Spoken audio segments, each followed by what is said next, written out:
Okay, if we're looking at astrology and comparing it to modern science looks crazy, okay? Our ancestors knew that the sun revolved around the North Pole, the one and only true center of our universe.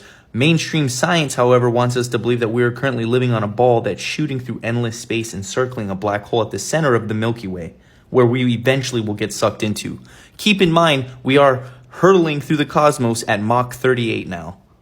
The sun is not 93 million miles away. In fact, it's only about 60 to 600 miles away. We can tell the distance by looking at the rays of sun and following the sun rays back up to a specific point.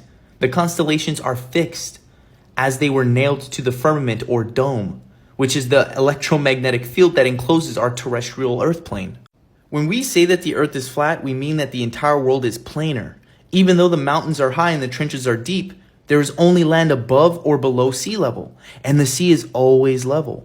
Imagine looking at the clouds in the sky, naming the shapes that they seem to represent.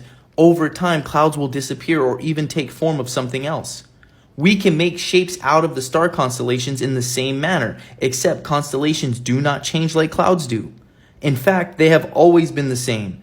They've always been the same throughout all of history. Any star that is at your zenith or directly above your head at midnight will be above your head 24 hours later in the exact same spot, at the exact same time the next day.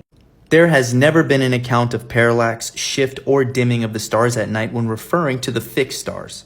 However, the 10 luminaries from the moon, which is the closest object to the Earth's surface, all the way to Pluto, which is the farthest and slowest moving through the zodiacs, each luminary spends a certain amount of time blocking a certain constellation.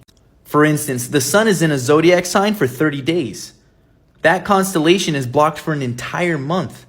Now the moon spends about 2.5 days in each sign and will be within 30 degrees of a zodiac until the moon enters a new sign. Now Saturn spends about 2.5 years in each sign, so it will take 28 to 30 years for Saturn to completely travel the zodiacs. And it's called a planet return when one of the 9 luminaries enters the sign it was in when you were born.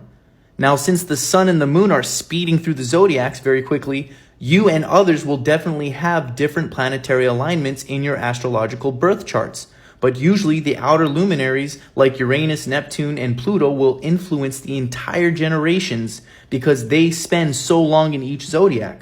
Pluto can spend 15 to 30 years in one sign. People's personalities and even their physical appearances will be governed by their astrological charts and planetary positions.